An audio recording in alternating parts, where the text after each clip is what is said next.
Good afternoon, everyone, or good morning, wherever you are. Welcome to PilieroMazza's webinar today on OFCCP compliance updates. It says 2023 updates, but really we're just going to be talking a lot about essentially recent updates and things to sort of look out for this year. I'm going to give it maybe 30 more seconds. Just for folks to trickle in, but a little bit about myself. My name is Sara Strosser. I'm an attorney at PilieroMazza, and I work on a whole range of workplace-related matters, advising employers, including government contractors. I've done a lot of work in anything from reviewing handbooks and policies to dealing with regulatory compliance, including OFCCP compliance and unfortunately, OFCCP audits, which we'll talk a lot about today. About PilieroMazza itself, I won't necessarily go through all of this, but essentially we're a business law firm. We work with government contractors and commercial businesses and help with a whole range of different practice groups, including labor and employment, of course, as well as audits and bid protests and all the way down to private equity and venture capital. So we do a whole range of things, and we work with government contractors as well as private businesses. Okay, so let's sort of dive in. First and foremost, I'm hoping everyone on the webinar and everyone listening in has some familiarity with the OFCCP, but I do want to just provide some background just so for folks who may not have that much familiarity or don't know who it is we're talking about, just to give you that sort of foundational knowledge. So the OFCCP, short for the Office of Federal Contract Compliance Programs, they are a subdivision of the Department of Labor. So a lot of folks have probably heard of the Equal Employment Opportunity Commission, right? The EEOC. EEOC is also a subdivision of the Department of Labor, and essentially the EEOC and the OFCCP sort of are what we call parallel agencies, right? And the difference is that the EEOC deals primarily with private sector, right? Commercial businesses, those essentially employers with 15 or more employees, because that's where the enforcement of Title VII of the Civil Rights Act comes into play.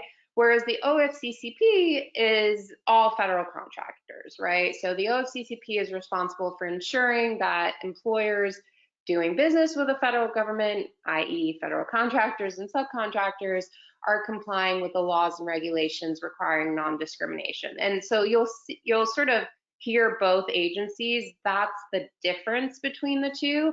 Obviously today we're going to focus on the OFCCP, but just for purposes of people, in the event that you hear about the EEOC and the OFCCP together, they do work a lot together because their goal is essentially the same, right? They may have a different subset of employers that they have authority over, but they're both primarily concerned with the workers, the employees, and making sure that employers are not discriminating based on a series of protected categories. So again, OFCCP is what we're going to be talking about today, and that's the agency responsible for authority over federal contractors and non-discrimination and affirmative action issues.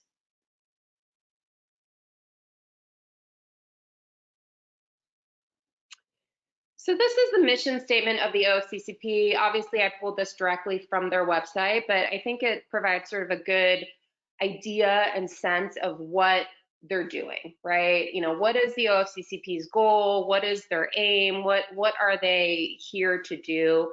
And I won't go through, the statement word by word, but you'll see that essentially they want to make sure that federal contractors and subcontractors are taking affirmative action and not discriminating on the basis of race, color, sex, sexual orientation, gender identity, religion, national origin, disability, or status as a protected veteran. So what's sort of interesting here is that, as many of you may or may not have known, there was a big Supreme Court case that came down a few years ago that essentially expanded the authority or the scope of Title VII to include sexual orientation and gender identity. So that became sort of new protected categories or classes under Title VII, but which, as we talked about, was sort of the law that the EOC, right, that parallel agency enforces. But the OFCCP has always included sexual orientation and gender identity in their mission statement and as part of their sort of authority. So, you know, folks sort of don't really realize that this has always been part of that list of protected categories that the OFCCP looks for and enforces. And so federal contractors have always had the responsibility to ensure that they're not discriminating against those protected classes. And then obviously disability status and status as a protected veteran. We'll talk a little bit more about those sort of two different subsets because there's a series of laws and different responsibilities that come under those specific classes and categories, but those are also somewhat unique to the OFCCP scope and authority. And then you'll see there is obviously also what we call the pay transparency or non-discrimination provision at the end there. So contractors and subcontractors are also prohibited from discharging or otherwise discriminating against applicants or employees who inquire, talk about, or discuss essentially their compensation to other people. So this is also an important note because this provision is generally required to be somewhere in the employer's some sort of policy. We generally like to see it in the employee handbook, but you want to make sure that employees have notice of this paid non-discrimination provision, and that obviously in practice you're ensuring that you're not discriminating against folks who are discussing compensation. So who's leading the OFCCP? I always like to talk a little bit about, you know, what the agency is, what they do, but also who's leading it, right? Because that obviously is a critical component of the types of actions and directives and guidance that we're seeing from the agency. So for purposes of the OFCCP, again, as we talked about, they are a subdivision of the Department of Labor, part of the executive branch. So obviously with every change in administration, there's going to be a change in the leadership at the OFCCP. So under the Trump administration, we had ex-director Craig Lean, who you know, was focused a lot, and for folks who may be familiar with the OFCCP over years, they know probably a lot about Director Craig Lean and his focus on individuals with disabilities. We saw a lot of, you know, Section 503 again, which is the law dealing with individuals with disabilities, focused reviews, right? That was something new that came out of his administration because he had sort of this personal mission to ensure equal employment opportunities for individuals with disabilities. So that's sort of what we saw out of that leadership. Under this current administration and current leadership, we have a new director by the name of Jenny Yang. A little bit about her background. She used to be a plaintiff's attorney, and she used to be appointed to the chair or as chair of the EOC. So again, we talked a lot about sort of this parallel and this commonality sort of between the EOC and the OFCCP, and we do see a lot of these lateral moves between the two agencies because again, the mission statement and the goals and, you know, what they're trying to achieve are essentially the same. So obviously she's had tremendous experience, you know, working in this realm. She's obviously very employee friendly, right? She used to be a plaintiff's attorney. She used to lead the EOC. So that's something that, you know, we, from her background, we can sort of expect what kinds of things we're going to see coming out of the OFCCP. Not surprisingly, very employee friendly, very, you know, focused on ensuring, you know, equal employment opportunities across the board, right? So we're going to see a lot of the things that we probably saw from her at the EOC happening at the OFCCP. And in fact, we are seeing it, right? So during her time at the EOC, she was actually the one who spearheaded the requirement to disclose pay data on EO1 reports. So Again, if folks have been involved in this sort of, industry and know about that, it was 2017 sort of when the requirement to disclose pay data appeared.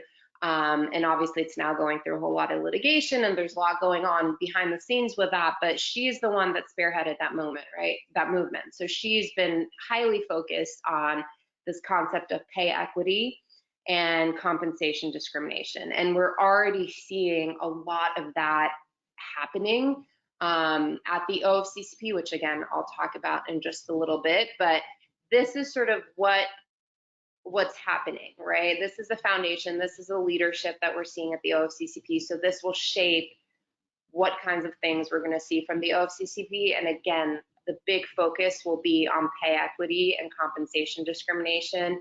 And for folks who are, working with different state laws, right? So if you are a contractor who has employees a whole range of different states, then you also know that there is this growing patchwork of state pay equity laws, right? Different things that are coming out, not only from places and states like California, but, Colorado, New York, right? All of these different states have new pay equity laws and data disclosure requirements that we should be aware of. So a lot to sort of keep in mind as far as the pay front and pay equity front goes, not only on the federal level, but also the state level. Also, just a quick side note, I am going to do my best to monitor questions and answer as many as I can throughout this webinar. So by all means, if you do have any questions, be sure to drop it in to the question box. And again, I'll do my best to sort of monitor and keep an eye out and answer any questions. To the extent that I don't answer questions, please still include them in the question box, because I will be sure to sort of gather all of the questions at the end of the program and try to answer to each person individually. Also, this program is approved for HRCI credit, and I will provide that code at the end of the webinar. So just a few housekeeping things that I forgot there. Okay, so back to the OFCCP, the different laws that the OFCCP enforces, it's essentially 3 different laws that you should sort of be familiar with and know about. The first is Executive Order 11246. Essentially, EO 11246 focuses on non-discriminatory practices and affirmative action for women and minorities. So this is sort of the quote unquote big law, right? This is the one that has a lot of responsibilities. This is the one where you're drafting your main affirmative action plan around. So that's the focus for EO 11246, is going to be your women and your minorities.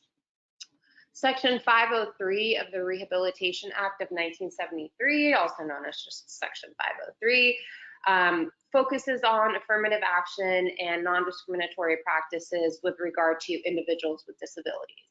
So again, we talked a lot about, or we talked previously about the prior administration and prior leadership of the OFCCP under Director Craig Lean during the Trump administration.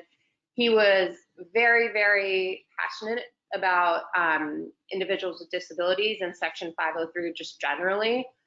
So we saw a lot of sort of things coming out of the OFCCP related to Section 503s, including the Section 503 focus reviews, which we're not seeing anymore, at least not as of yet. But that was sort of the focus, right? And we'll talk a lot in a second, a little bit about the different thresholds and at what point, right, whether it's the number of employees or the contract value that you have, do these laws get triggered? And assuming that you meet the threshold for Section 503, then there would also be a responsibility to draft an affirmative, or maintain and develop an affirmative action plan related to Section 503, which would be essentially understanding how you're hiring and maintaining employment for individuals with disabilities, right? So something to keep in mind. And then lastly, the Vietnam Era Veterans Readjustment Assistance Act of 1974, better known as just VEVRA. This was originally enacted right after sort of the Vietnam War to ensure that returning veterans had some protection from discrimination as far as employment opportunities went. And obviously now it's sort of expanded and the scope is all veterans, right? And so you have a responsibility. Again, we'll talk about the thresholds in a second here, but assuming you meet those thresholds and VEVRA applies to you, then you have a responsibility to at least do some outreach and recruitment and try to have employees who identify as protected veterans within your workforce, right? So these are the 3 different laws. This is what the OFCCP administers and enforces. This is what they're concerned about. This is what you're going to see. You know, as far as if you were to face an audit, these are the different laws that they're going to poke and look into as far as your workforce and practices go. So these are the jurisdictional thresholds that I was talking about. This is pretty handy dandy from the OFCCP website. You know, you could easily just go on there and pull them up. And, you know, it's sort of important to understand these thresholds because, and I know it's a little bit small, but we'll focus on this left-hand column. But, you know, we have a lot of employers who come to us, contractors who, especially following that affirmative action plan initiative or verification initiative that happened last year, that sort of scrambled and we're like, oh my gosh, do we have to certify? You know, we don't even have an AAP together. And so we sort of had to go through and, you know, some had to have the AAP in order, and we had to sort of work with them and making sure that that was developed and they could certify. But other folks, we had to sort of remind them that not every contractor has to have an AAP, right? And there's a sort of threshold that you have to meet in order to do so. So we'll go through each of these just to make clear here. But under Executive Order 11246, so we talked about the focus on women and minorities, right? That's the law that focuses on those 2 protected categories. It's a pretty low threshold as far as the basic compliance requirements, right? So whether you're a supply and service contractor or a construction contractor, and you'll note that there's a slight difference, and I'll tell you why in a second. So long as you have 1 employee, and so long as you have contracts valued at $10,000 or more, then you're required to essentially meet the basic requirements for compliance under EO 11246. So what does that mean? That essentially means ensuring that you have that EO tagline in your job postings, you know, essentially where you're saying that, you know, X company is an equal employment opportunity employer. We don't discriminate based on X, Y, Z, right? So you want to make sure you have that tagline. You want to make sure that you're implementing those self-identification forms. And essentially just making sure that you have an EO policy and right, the very, very sort of basic requirements for compliance. And you can imagine that 1 employee and $10,000 in contract value or more is a pretty low threshold, right? So it's safe to assume that I would say probably 99.99999% of contractors have to meet those basic compliance obligations, right?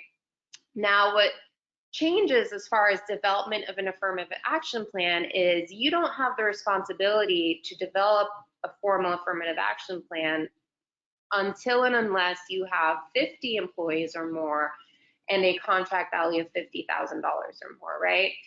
So that $50,000 or more in contract value, again, is a pretty low threshold, but the 50 employees or more is where we see a lot of employers sort of be able to forego this obligation altogether, right? So they don't have the 50 employees and they don't have to have an AAP, right? Now there are some issues, and I won't get into it in too much detail here, but you know, something that you would want to maybe talk about with an attorney is if you are a company or an organization that has a commercial business arm, right, and also a federal contractor arm, there might be some considerations, and you want to start thinking about what's called a single entity test. Essentially, the OFCCP implements what's called a single entity test to determine whether or not 2 entities, right, these 2 sort of businesses within the organization are sufficiently interrelated so as to essentially make them one entity, right? One single entity, and therefore the employee counts is combined. And for a lot of our clients, we've had to go through this analysis because they do have these two separate arms. And their federal contracting arm is only, let's say, 20 employees, right? They don't necessarily have the employee count, but then we have to go through this single entity test to make sure that those 20 employees are not going to be combined with the 100+ employees that they have on the commercial business side.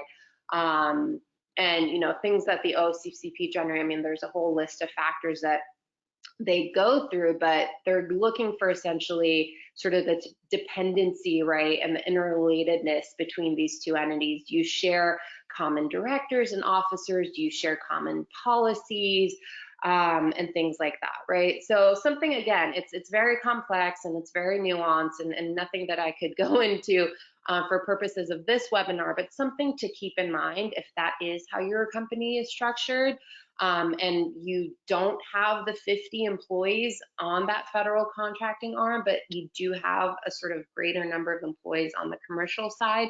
That's just something that you probably want to just go through and maybe seek legal counsel and advice on, just to make sure that you're not going to be found liable under that single entity test, and you don't want to be exposed under OFCCP's rules. So something to keep in mind. So again, 50-50, right? So you don't have to develop an AP unless you meet this 50-50 rule of 50 employees or more, or a contract value of $50,000 or more. Something also to just note, construction contractors, right? So if you are a contractor working on a federally assisted construction contract or a direct contract, you don't need to develop a formal AP, but instead there's sort of what they call these 16 specifications or steps essentially that you need to take and document. And there's a technical assistance guide out there released by the OFCCP for construction contractors that goes through each of these 16 steps in depth and provides some best practices and recommendations on how to implement. I mean, it essentially ranges from things like ensuring that you're doing sufficient recruitment and outreach, and then different practices that you can implement. And the key there is to just make sure that you're documenting and doing appropriate record keeping of those 16 steps. So as a construction contractor, you don't have an obligation to develop a formal AAP for purposes of the Executive Order 11246, but you do have this sort of other type of responsibility. For Section 503, right under there in the middle, you'll see that essentially for that basic compliance, that contract value threshold jumps to $15,000. Again, that's a pretty low threshold. So assuming that you meet the EO 11246, it's pretty safe to assume you also have obligations for Section 503 compliance, at least the basic compliance. And then you'll see again that 50-50 rule applies for development of a Section 503 AAP. A Section 503 AAP is going to be a little bit more scaled back as far as what it entails, right? The types of analyses it entails compared to an EO 11246 AAP. And for those who maybe have done AAPs, seen AAPs, you can sort of understand what I mean by that. But you're going to want to still gather some data related to your hiring and outreach of individuals with disabilities, but it's not going to be that in-depth of an analysis as compared to what you're doing under the EO 11246. But you essentially still, if you meet that 50-50 rule, have a responsibility to develop the Section 503 AP. And then VEVRA is essentially the one that has the highest threshold.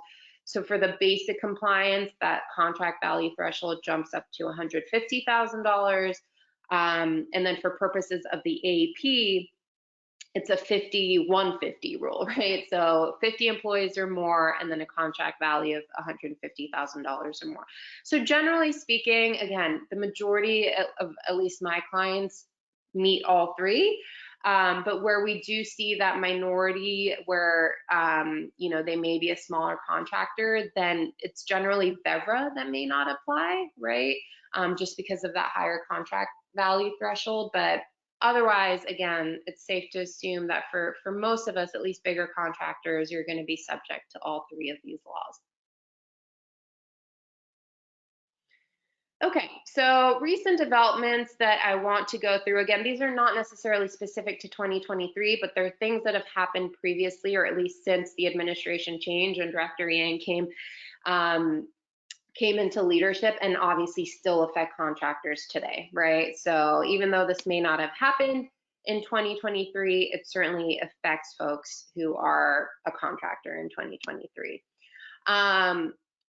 So December 2021, we're going to talk about this affirmative action program certification portal, right? So what folks don't understand is this AAP verification idea and concept actually came about in 2018.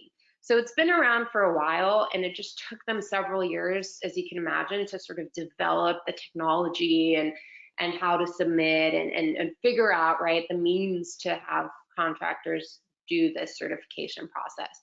So December 2021, OFCCP actually launched its AAP program verification interface. So what this meant is you could go on the OFCCP website and you'd see sort of this landing page, right, which basically said, you know, welcome to OFCCP's AAP verification.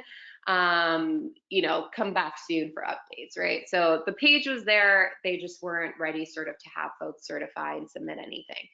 Then finally, on February 1st, 2022, so about a year ago, the OFCCP launched its online portal through which covered contractors and subcontractors had to submit that certification by June 30th of last year. So for folks that have developed their AAPs and sort of know about this process, it's a basic certification, right? So it essentially gives you three options. One, that you have that you fall under the regulations for developing an AAP and that you have developed an AAP, or that you fall under the regulations and you have not developed an AAP, or that you just don't fall under the regulatory requirements, right? You don't meet the 50-50 rule, and therefore you don't have an AAP, obviously, because you don't meet the obligations. So you essentially had to choose one of the three options and then submit your certification. Now, this is going to be an annual certification, right? So you're not submitting your AAP, right, at least for purposes of this portal and verification process. All you're doing is essentially choosing one of those three options and certifying. Now, the OFCCP has not yet announced the 2023 certification deadline, but we anticipate that the deadline will probably be on the same date, right? So June 30th, 2023. So for folks that are, you know, maybe new or sort of haven't developed an AAP yet, but they've met, you know, they've hit the 50 employees at this point, then you want to sort of be prepared for this upcoming deadline on June 30th. Now, I see a question here with regard to, it says, do you have a timeline for when the OFCCP will require construction contractors to verify AAPs in the portal? Remember that going back to what we talked about on the thresholds, construction contractors don't really have to develop a formal AAP, right? They just have to meet those 16 steps. Now, the verification applies only to service and supply and service contractors. We haven't heard anything yet as far as requiring construction contractors to submit any sort of certification, at least that they're, you know, doing these 16 steps.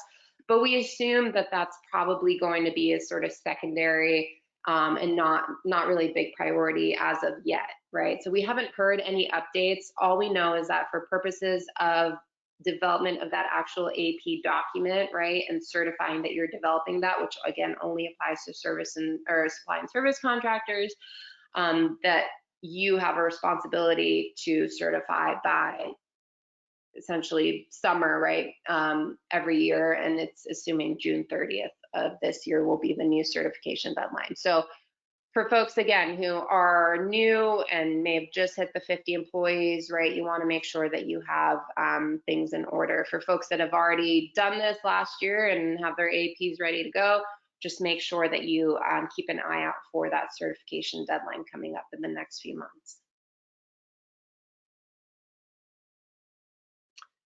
And just a little bit of sort of basics about developing and maintaining AAPs. I mean, we could do, and I've done a whole hour webinar on how to sort of develop and maintain AAPs.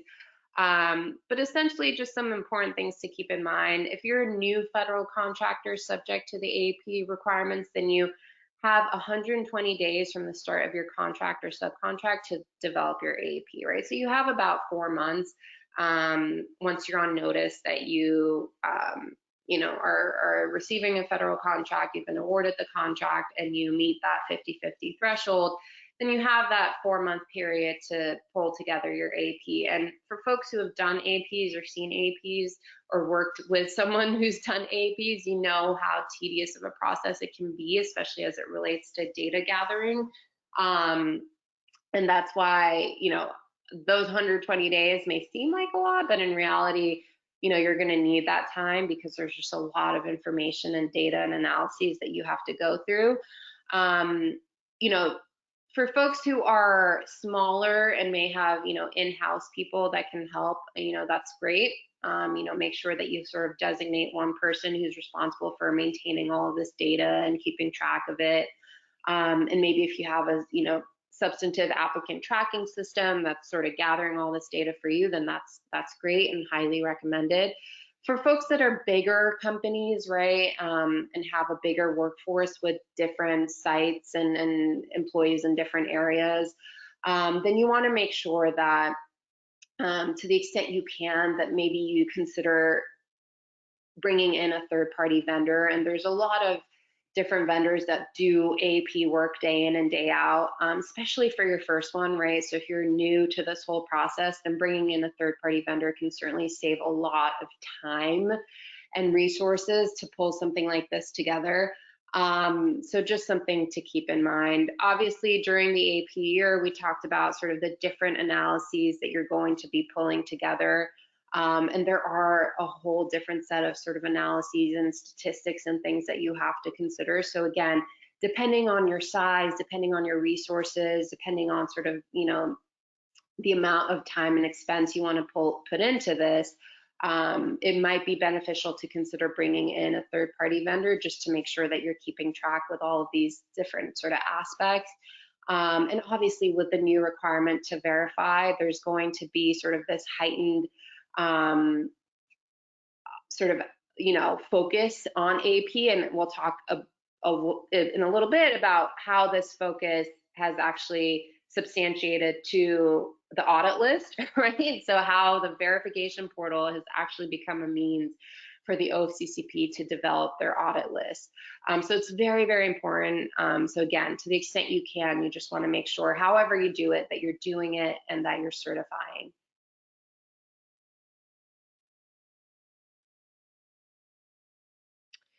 And again, not to go into too much detail, but essentially AAP Basics, right? You're looking at a snapshot period, right? Like how does your workforce look during a selected plan year? And generally we see calendar years, so January 1st to December 31st.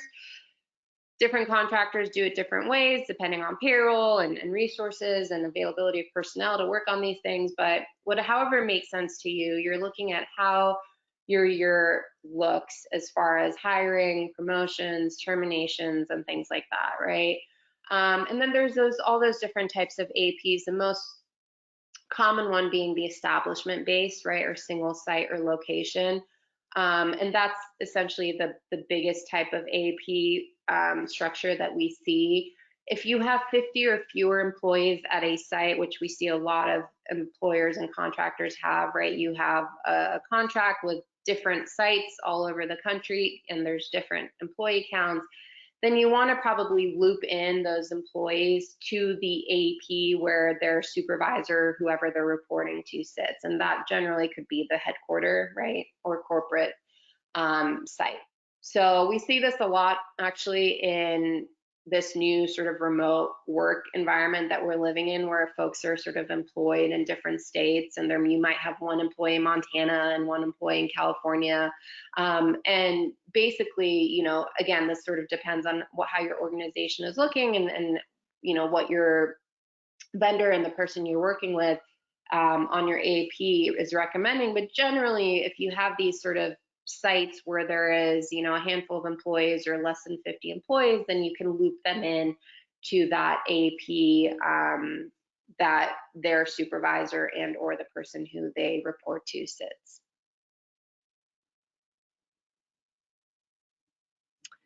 Okay, so moving on from AP, we're going to focus on this new pay equity directive.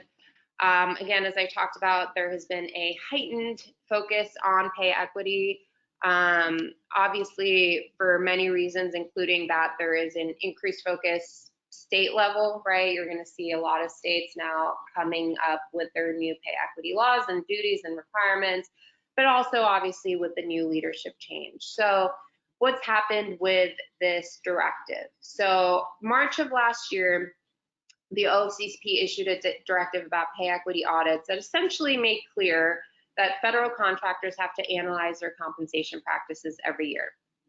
Now, this wasn't really groundbreaking, right? So the regulations essentially require that, have always required that contractors do some sort of annual, whether you call it check or analysis or, whatever you want to call it, regarding their compensation practices, right? So that's always been a requirement. Now, whether or not contractors actually did it is a different story, but that's always been part of your regulatory compliance and requirements. But what changed in this directive, right, is the OFCCP essentially said, not only do you have to do it, but we can request a copy of your pay equity analysis. And also, by the way, any additional information that you use related to pay, including the employee's education experience, anything of that sort. So obviously this caused a big rumble, right? A lot of us attorneys who work on these things were just sort of surprised. Where is this authority coming from? How can the OFCCP do this, right? There's a lot of commotion that happened because a lot of these pay equity analyses, right, are done with an attorney. And the reason being that you want to seek legal advice about how your pay, compensation practices are looking. Do you have disparities? If you do, how can you resolve them? What kind of things can you do? Can you make salary adjustments and things like that? So obviously, a lot of commotion happened after issuance of this directive, and the OFCCP essentially came back a few months later and issued a revision to that directive and said, okay, if your pay equity analysis is protected by attorney-client privilege, meaning you've done the analysis with an attorney to seek legal advice from that attorney, then that analysis is protected, and you don't need to submit the entire analysis. You can submit redacted portions of the analysis to satisfy us, basically, right? Or in lieu of that, you can just submit a detailed affidavit that essentially sets forth when you completed the analysis and sort of these basic sort of things that you looked at to perform the analysis, right? So they changed drastically. They went from we want a copy of your entire analysis to, okay, well, if you did one under attorney-client privilege, then we don't necessarily want to see that, obviously, because that's protected by privilege, but you can submit either a redacted analysis or an affidavit. Obviously, a redacted analysis will probably do absolutely no good for them because you can imagine that the entirety of the analysis would probably be redacted. But you can submit this affidavit and that should be fine.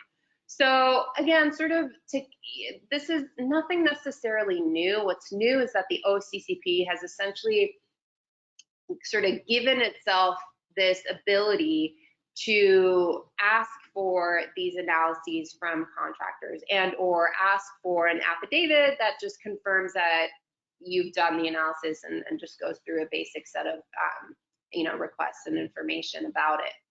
So again, the obligation has always been there. You've always had a responsibility as a contractor to do some sort of check or analysis on your compensation practices on an annual basis, but now obviously there's a heightened focus on it because the OFCCP has essentially said we can gather some information about your pay equity analysis, right? So that's something to keep in mind. Now, another recent development, this one I don't necessarily want to go into too much detail because it's pretty technical, but essentially, again, in March of last year, the OFCCP published a proposed rule essentially rescinding this 2020 predetermination notice that was passed in 2020. And essentially what this means is, as it stands right now under the OFCCP regulations and what was sort of modified in late 2020, the OFCCP is required to issue contractors what's called a predetermination notice, PDN, prior to issuing a notice of violation. So essentially, if you undergo an audit and the audit reveals some indicators suggesting discrimination, right, the OFCCP was required to issue you this sort of advance notice, right, before your official notice of violation. Essentially, this advance notice to tell you, we found some indicators, there are some issues, and then you had at that point 30 days to then respond to that, right? So to submit evidence to rebut the PDN and things like that.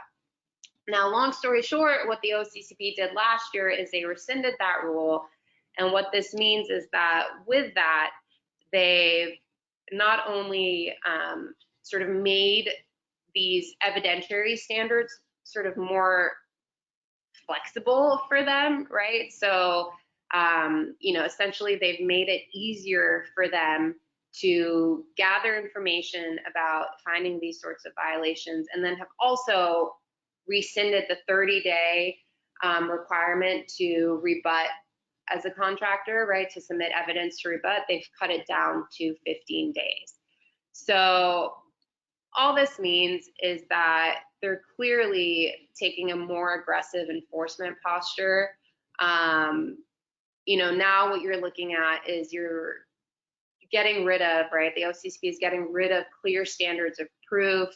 They're getting rid of essentially allowing contractors based on these evidentiary standards to hold the OFCCP accountable in audits. And they're essentially just making it more difficult for contractors to take steps to proactively identify and address potential discrimination and issues with confidence, right, through the evidence that the OFCCP is using as well. And obviously they're giving contractors now less time to be able to rebut some of this. So again, it's a pretty technical rule, but all this to say, it's just giving the agency more flexibility to the contractor's detriment, and we're seeing this heightened aggressive approach coming out of this agency under this new administration.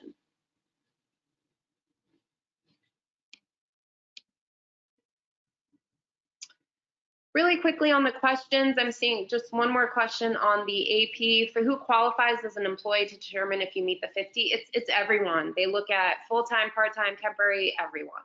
So essentially the entirety of your workforce, any and all employees will count towards that 50 employee count.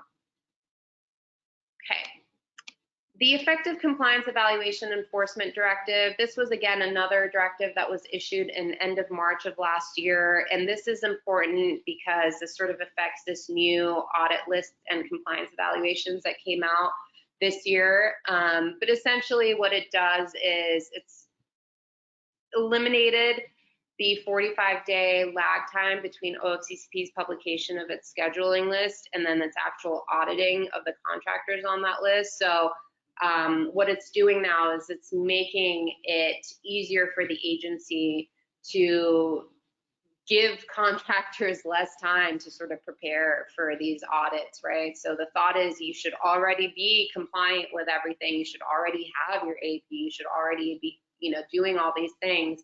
So we don't necessarily need to give you sort of this specific time period to get things in order. You should sort of already be prepared. And then the other big thing that came out of this directive, which is pretty significant, is there used to be sort of this automatic 30-day extension for contractors to produce requested data from the scheduling letter. So as soon as you receive the scheduling letter, you have 30 days to respond. And then usually back in the day, you had an automatic 30 days on top of that. So you had about 60 days to respond. But now what they've done is they've repealed that automatic 30-day extension, except for extraordinary circumstances. And that list is so narrow and so limited. So you have to assume if you're on that list, the audit list and you receive a scheduling letter, you have 30 days and 30 days only.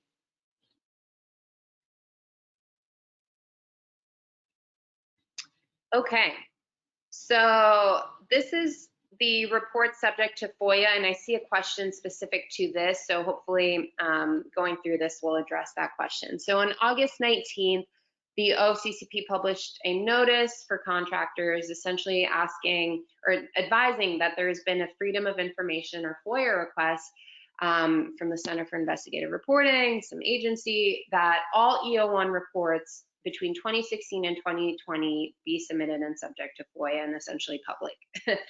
Obviously, this is a big deal and was a big deal, and you know, EO1 reports contain very, very sensitive confidential information about the business and things like that. So this became a huge issue, and you know, even if you should have, as a company or contractor, received some email or some correspondence from the OFCCP to say that you've been affected by this and to advise you to file an objection.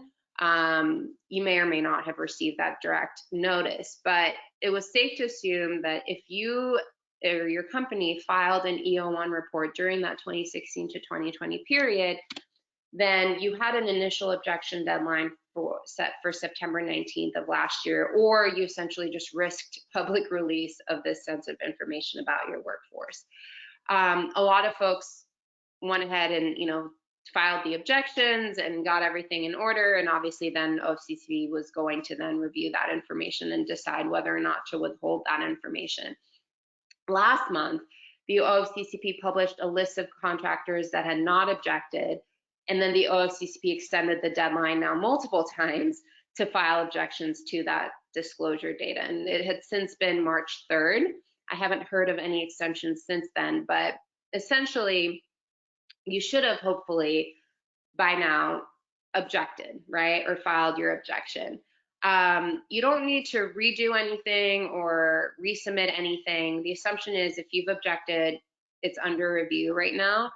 And what the DOL has to now determine is whether any of that requested information falls within one of FOIA's 9 exemptions, probably specifically exemption 4, which relates specifically to confidential commercial or financial information. So obviously we're sort of waiting on this process, but something to keep in mind if you're sort of in this FOIA EO1 reporting mess, and you know, something that we'll keep an eye out for in the coming months.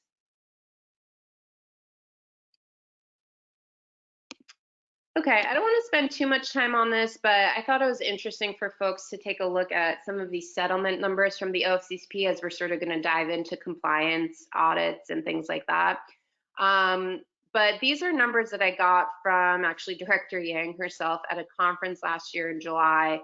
And you'll see it's pretty significant, right? So from October 2021 to July 2022, the OFCCP completed close to 700 compliance reviews and signed over 80 non-financial conciliation agreements, basically settlement agreements. And you'll see that that's a pretty big number. And these are generally agreements related to what we call technical violations, right? So things like just failure to do record keeping and things like that.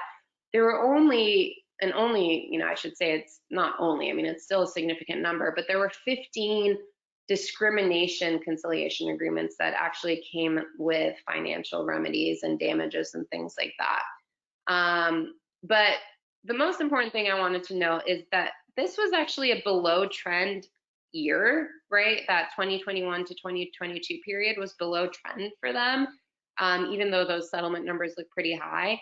And all this to say, obviously in this new sort of 2022, 2023 and on era, we're going to just see the OFCCP crank out audit. We saw a smaller CSAL list than we're used to this past month, but that's because the OFCCP is doing a lot of catching up, right, from pandemic, COVID, and all those things, and they're going to go back to on-site audits and things like that. But we're going to see them ramp up, and if that's a below trend year for them, then obviously that's a little bit concerning. So just be prepared.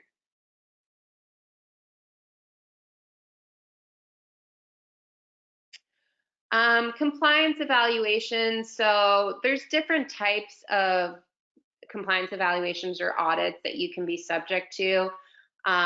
You'll see that the compliance review is generally the most common and is what we saw on this latest CSAL list, and it consists of sort of everything, right? Determining that you've complied with anything and everything. There's also compliance checks, which just essentially check to make sure that you've maintained records under the 3 different laws. And then there's also focus reviews, which we haven't seen the OFCCP conduct actually in quite a bit, but they did at some point do focus reviews, whether it was specific to Section 503 or just, something very specific to one aspect of the contractor's employment practices. But the compliance review is the biggest type of audit, and that's the one that we've seen on this new CSAL list.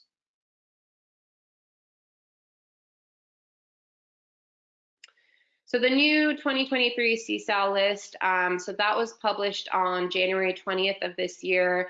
It was about 500 contractor establishments. Again, we generally tend to see between 2,500 to 5,000 establishments in prior years. But obviously, as I talked about, the OFCCP is trying to kind of deal with these limited resources that have trickled on from the pandemic and the COVID-19. But one thing that is interesting to note, and I talked about this a little bit or alluded to it with the AAP verification portal, the CSAL list actually includes, and the OFCCP has been very public about this, but it has included contractors that did not certify on OFCCP's portal by essentially the end of year last year, that they have a current affirmative action in place. So again, the OFCCP obviously developed and is using that portal for a reason. They're using it obviously, right? And we have pretty good confirmation here from the OFCCP itself that they've used that data to determine the folks that they want to audit. So again, just another important reason why you should be prepared to certify and make sure that you're certifying accurately. And then the list essentially, again, like we talked about, majority over 450 is traditional establishment-based compliance evaluations, and then smaller set of just corporate headquarter and functional affirmative action plan. But the majority of it is going to be your traditional establishment-based compliance evaluation.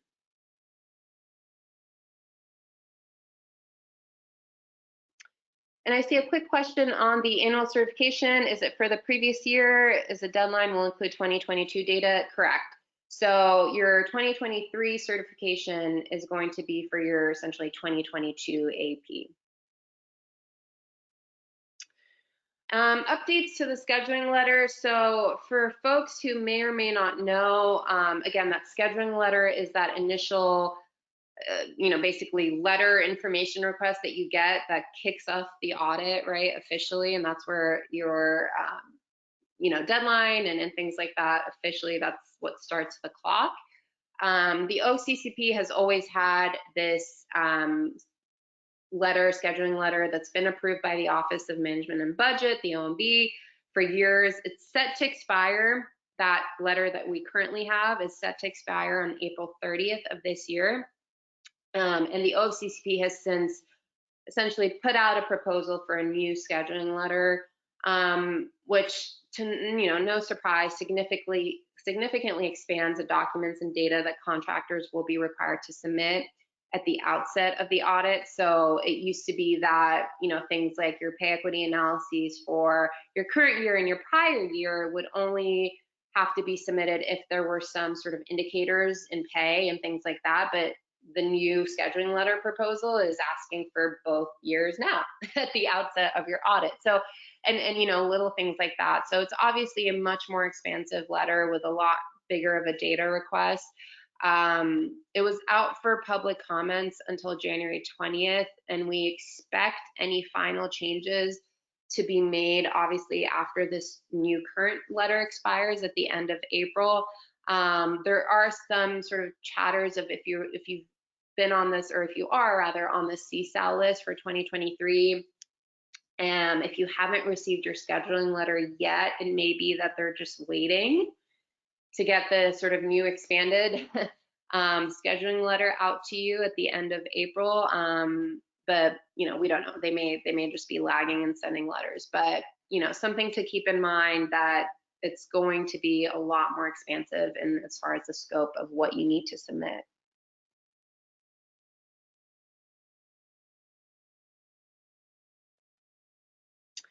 Okay, compliance evaluations, different things that you need to sort of look at and that they are going to look at, right, is essentially, things that encompass your affirmative action plan, right? So your outreach and recruitment, good faith efforts, your adverse impact and selection, and, pay equity disparities and things like that. So these are just sort of different categories of things that you want to keep an eye out for when it comes to these compliance evaluations.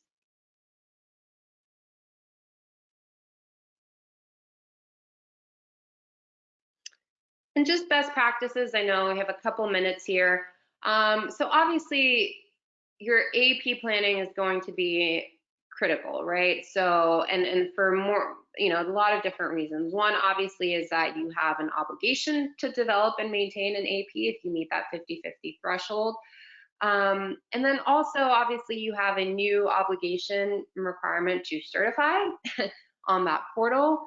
And then, of course, if you are faced with an audit, they're going to be asking for your AAP as well, right? So I think, like I talked about earlier, you want to make sure that your AAP planning and preparation is key, right? That's sort of the foundation of everything, and it provides not only the OFCCP with what they need and complies with your regulatory requirement, but it's also a tool for you to sort of look at what your workforce looks like, and essentially, I mean, it's meant to be a tool for contractors to determine where they may have some disparities and try to remedy some of those disparities, right? So I tell folks this all the time when we're putting together AAPs. The OFCCP, if you have a perfect AAP, it's going to be suspicious, right? So your AAP should not necessarily be perfect. You shouldn't have everything in order, and you may have issues here and there.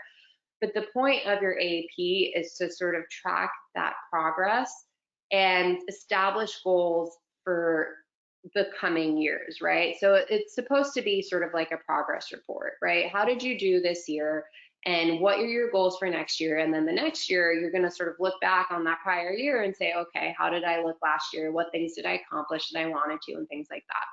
So the AAP is critical. As I talked about, obviously you want to invest, if you can, and if it makes sense, some money into a robust applicant tracking system, which could certainly save you a lot of time and effort down the line when you're pulling all this data together. Same with a third-party vendor who can help develop and maintain your AAP. That also helps. And then obviously a working familiarity with the OFCCP, the laws, regulations. Hopefully from this webinar you have that sort of basic familiarity, but you want to make sure that you sort of understand what your responsibilities and obligations are.